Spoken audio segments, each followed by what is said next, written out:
Esselamu Aleyküm kırındaşlar. Bugün 3. ayının 21. günü bizim hemmeylenninki Nevruz bayramımız kutluk bolsun. Ben bizim şu bahar bayramımız Nevruz'unu kutluklap bir makale yazgandım. Şunu tebrik kutlama için okuberlerge. Nevruz Uygurlarının en'enevi milli bayramı. Nevruz kelimesi sözlük cihetten elip aytkanda Çağatay Uygurçasıga ait atalgı bulup, o yeni baş deslepki ma'nisidagi nev bilen kun bir kun hukumidagi ro'zdan tuzilgan berikmi so'z hisoblanadi. Shundaqda Nevruz birikme kelimesi özünün söz ma'nisini elip aytkanda yeni kun, yeni yılının deslepki kuni, baharının birinci kuni degan bo'ladi. Endi Uygurda yılının 5'i ertiyaz deydigan ata sözü var. Şuna Nevruz degan gap amaliy istimalda yeni bir yıldaki baharının birinci kuni, baharının deslepki kuni, köklemning tunji kuni degan hukmni anglatıp, Hanzuchidagi yuandan degan ikki xatga semantik jihatda jipsa keladiki, u Uyg'ur xalqi almisaqdan buyon o'tkazib kelayotgan bahar bayramining ismidir. Bu bizniki Uyg'ur tili, Uyg'ur adabiyoti, Uyg'ur muzikachiligi, umum san'ati tadqiqoti o'xshashla bizning ajdodlarimizning takvimchilik ilmi, bunu kalendarchilik ilmi deb ataladi. Bu shu tadqiqotni ezelden oldida kelganligini ko'rsatib berdi. Nevruz degan berikmi so'zning asli Fars kalimi ekanligi Uyg'urlarning bahar bayrami o'tkazishini farslarning o'rganib olganligini ko'rsatmaydi. Bundaq qilib aytganda, Nevruz degan so'zning Uyg'ur tiliga qachon kirib o'zlashganligi bilan Uygurlarının bahar bayramı ötküzüş en'enisinin kaçan şekillengenligi ya endin veya boydan hiçbir alakası bulmagan iki iştir menimce.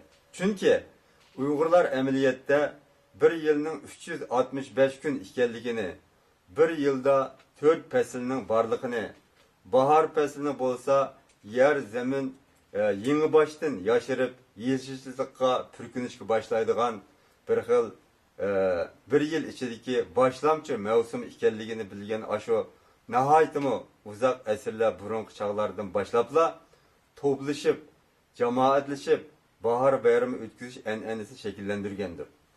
Fakat keyinki çağlarda Orta Asya'da özleri bilen aralaş oltiraqlış yaşayotgan Parislarına tildiki Nevruz degan kelime en'enevi Uyg'urchadagi köklemning tunji kuni degan berikme so'zdan qisqa bo'lganligi uchun xuddi bodun degan ikki bo'g'imliq sap Uyg'ur so'zini tashlab o'tib, xalq degan bir bo'g'imliq arabcha kalimani ishlatadigan bo'lgandek, oriyat elib ishlatish natijasi o'zlashib qolgan, umumlashib qolgandir xolos. Endi Nevruz kelimesini dehqonlarimizning talaffuziga moslashtirdik deb No'ruz yoki Nuruz qilishning menimcha hech bir ilmiy asosi yo'qdir. Ameliyette nev sözü Çağatay Uygur tilida emas, hozir tilimizdami yeni degan hukmni atilib keng ishlatildi. Masalan, nev bahar, baş bahar, nev juvan, yosh cho'kan, nev qiran, yengila qironga yetgan, nevab, ya'ni nevab.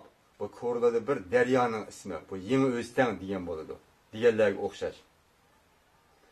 Endi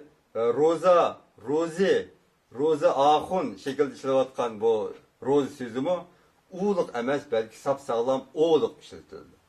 Şunun için kişi isimleri de Novruz kılıp işletişke yol koygandan başka menimce bu en'enevi bayramımızın ismini, imlasını ve telaffuzunu doğrulap Nevruz dep ataş lazım menimce. Çünkü mezkur Nevruz mu xuddi Allah kelimesi okşaşla halkaralık ortak atalgıdır. Halbuki Nevruz berikmesini Novruz qiliverish emniyet xuddi Allah kelimesi yeni tushirib qo'yib Allah deb olganga o'xshash bir tarafdan to'g'ri bo'lmaydi. Buni bekrak desak ham toza ma'rifatsizlik bo'ldi deb qarayman. Qisqasi, Nevruz ilimparvar ajdodlarimiz tarafidan Quyosh bilan yer shari orasidagi mas qadamlik harakat to'g'risidagi astronomik bilimlar asosida yangi bahor mavsumining boshlanganligini qutlug'lash muddasida barpo qilgan an'anaviy va ilmiy bayram kunidir.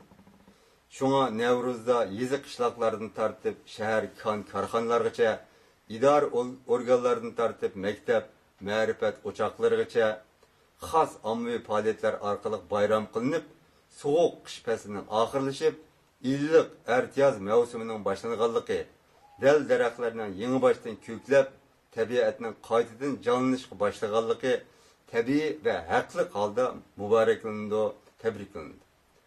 Her insan şad xuramlık işide bir-birisini Nevruz bilen tebriklişido, Nevruz şarapetiga tenteni kılışido. Nezme, bu Nevruz koşaklardan aldık.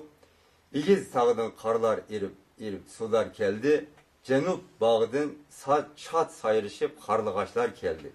Şerq taraftan aram bəxş meyin şamal geldi. Tabiatının köklem çığı Nevruz geldi.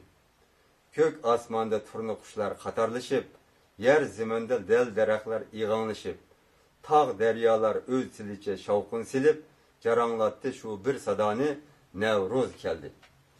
Nevruzunuz qutluk bolsun, qarindaşlarım.